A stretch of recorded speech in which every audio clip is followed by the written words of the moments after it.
What's going on, ladies? This is Marciea here with another episode of the LadyStrong Fitcast. And today I have LSF member Catie. Her and we're going to be talking about how she's a stay-at-home mom and makes time for herself. So the big question is this: how were two women who didn't cheat and purchase a gym franchise model, how were they able to spread their mission and purpose by empowering and transforming hundreds of women's lives through fitness, nutrition, mindset, and accountability with a micro gym business model of women only? That is the question, and this podcast will give you the answer. We are LadyStrong Fitness. Catie, how are you today? I'm good. How are you? I'm doing well. Thanks for asking. So what I want you to do, Catie, is just tell a little bit about yourself. All right. Well, I'm Catie. I am a mom. I've got two kids. They are 2.5 and almost 1.5. So I'm pretty busy. And yeah, I've been a stay-at-home mom, as you said. I do have a question for you. Let's talk about that. Yeah. And I would like to get a little bit vulnerable and transparent, if you don't mind.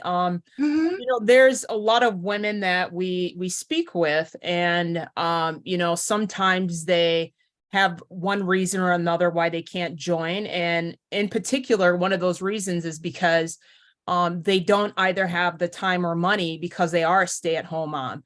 Now, given you are a stay-at-home mom and you do make time for yourself, can you explain how and why, in hopes to influence more women like you? Like, how are you able to find the time, and how are you able to find the financial means to be able to invest in yourself? Yeah. So a lot of the credit goes to my wonderful husband. So he's it doesn't have to be a husband, anybody around you who encourages you. He was very encouraging in like making sure that we both have time away from each other, with each other, away from the kids. So just to like be ourselves and be our own people. So he's a great dad, and so he's able to be with the kids for a couple hours by himself while I go to the gym. Financially, it's just we make do. We thought it was an important investment to make sure that I had this time to be at the gym, and like, but not only at the gym, but just like for myself. It's like kind of a place where I can just go and zone out from all of my like daily worries of like, oh, and then I'm gonna have to go home and make dinner and load the dishwasher. No, I don't think about that. Like, this is a space to just be just me. Sure. And so we thought that was important to invest into. So that's how we do it financially. And yeah, for time, it's just the hardest part is the first like 2 or 3 times, just like making it a priority. And so something that had been weighing on me is that like my body wasn't mine and it still isn't fully mine for over 3 years now, because I've been pregnant twice. I'm still breastfeeding my youngest. So I wanted to be able to kind of take some of it back for me. So yeah, well, we thought it was important enough. We thought that I was important enough to make it a priority. I like that. I really do. So let's talk about this, Catie. What was it your first overall experience coming to LSF? Why LSF? Like, I'm just curious, like, have you tried things before? And if so, what makes this different? Why does this stick? Why is this a priority for you over maybe some of the other things you've tried in the past? Yeah. So before babies, I would go to like a yoga studio a couple times a week, and it was all right. I really, don't get me wrong, I enjoyed it. I loved it, but it wasn't, there wasn't like a ton of variety. And then pandemic hit and I was pregnant. And so we've started doing some stuff at home and some things here and there, but it's never consistent. And even before that, I'd have like a standard gym membership, like $20 a month. And I just never, first, I wasn't like educated. I didn't really know how to use the machines very well or use the weights.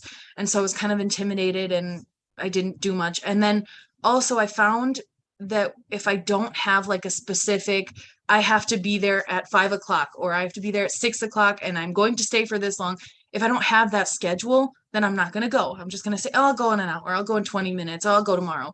So having the like strict schedule with like consequences if I don't follow through, that's that's what I need in order to go. And also the instruction of that, and how any of the coaches will walk around and like, hey, knees a little bit closer together, or like anything to kind of correct here and there.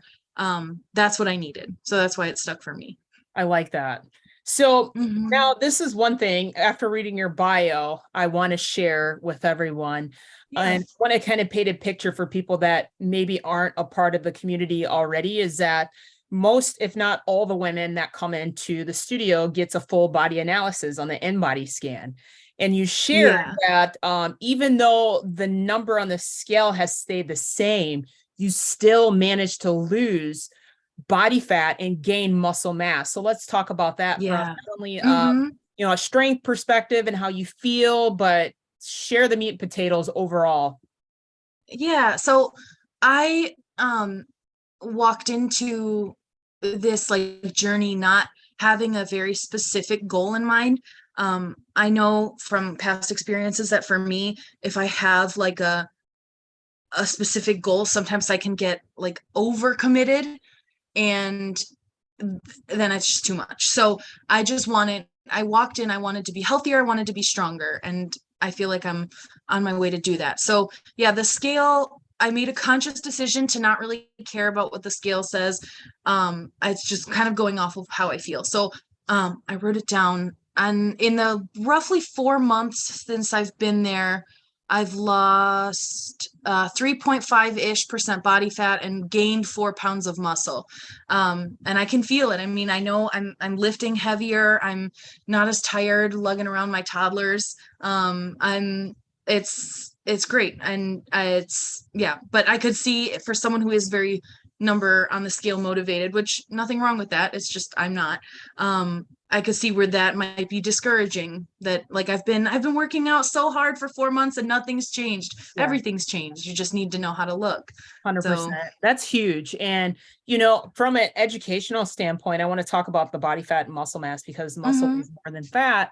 And essentially what happened, even though your weight stayed the same, maybe any sort of body fat you did have turned into muscle, because you notice you lost 3% body fat, almost Mhm. 4%, but gained 4% muscle mass. So that fat Yeah. converted into muscle, which is so inspiring to say the least. Yeah. So kudos Thank to you. you. And for women that are watching, I like how you said that you weren't so focused about the number on the scale, and it's all about how you feel. And overall, like from a feeling perspective, what is that? Because how I may feel may be different than how you may feel. So can you specify what you mean by how you feel? In what way? How do you feel?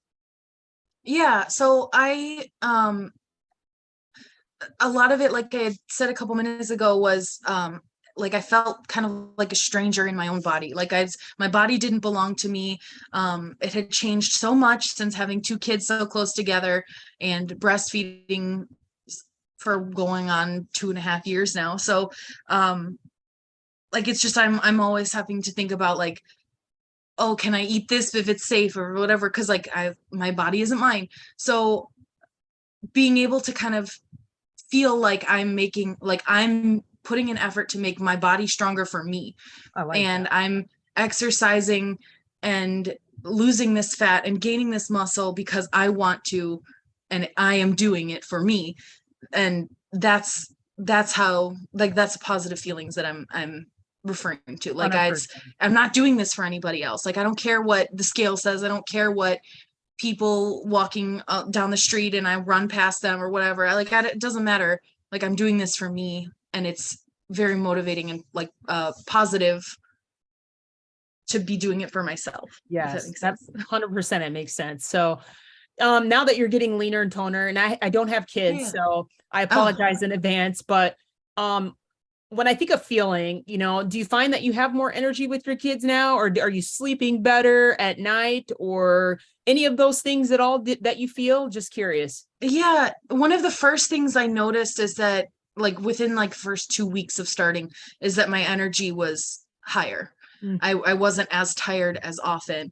I feel like now I can like keep up with them better. Like if we're running around playing at the park, and I could keep up with them before, but like I feel like I get tired slower. Sure. And when I do, like I recover quicker. Like if we're running around for a minute, I don't need like a couple minutes to like take a break. I can kind of take a deep breath and keep going because I feel like the cardio days help with that. Maybe the stamina is up. So sleep is to be honest, my kids don't sleep through the night still. So I don't know. Sleep hasn't changed much for me, but that's not my fault. That's my kids' fault. So I haven't noticed much of a difference there, but everything else, energy levels, yes, definitely. I like that. So if your husband is watching, I definitely want to give a shout out to him because having a support system is crucial because you can't do this journey alone. And definitely. I do want to ask you, and I normally ask each person that comes on the episode, if you had any advice for a non-member or maybe a member that's still like been doing this for a couple months and not getting results and getting defeated. Do you have any advice for someone who's on the fence or maybe someone who's still like plateauing and struggling? What would your advice be? Yeah. For me, what's helped is remembering what I'm doing it for, me. And even if results aren't like big, like numbers and things like that, it's still, I feel better doing it for myself. And if you can get to a point where that's how it is, I think that would be awesome. And if not, maybe you can work on getting to that point where the numbers don't matter as much. For me, it's been really helpful to like mentally and physically to put aside this time for just myself. And to benefit. And clearly it's benefiting my family and my life and lifestyle and everything else too. But the main priority was to just give some me time. So I think reframing it for me, what helped me is reframing it from like, oh, I want to see these results. I want to do this. I want to do this, to just like appreciating the time. I like that. It's like an appointment you don't miss, because you said in your bio, I was reading your bio thoroughly and you're explaining like, even if you were to cancel, you make sure you reschedule, right? Yes, definitely. I haven't missed a class. I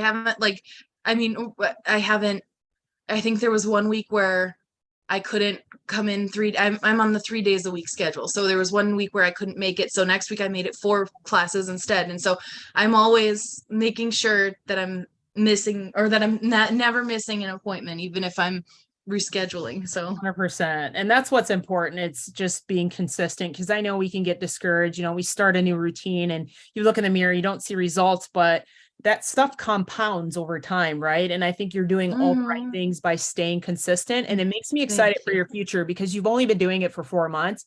And I can't imagine what like the next 4 months looks like for you and even like years. So just given the fact that you managed to make just this much progress in such a short span of time makes me excited for your future. So, I just want to thank you for coming on the show today, taking the time out of your schedule. Hence, you have 2 little ones there at home. But with that being said, ladies, I also want to thank you for tuning in of another episode of the LadyStrong Fitcast. Have an amazing day, and we'll catch you on the next episode. Take care, guys. Bye. Thanks for joining us today. If you like this episode, subscribe to our YouTube channel or find our podcast on iTunes, Google Play, Spotify, or whatever your favorite place is to listen to podcasts. And if you really liked this episode, please leave a review for us on iTunes. Thanks, and we'll see you next week.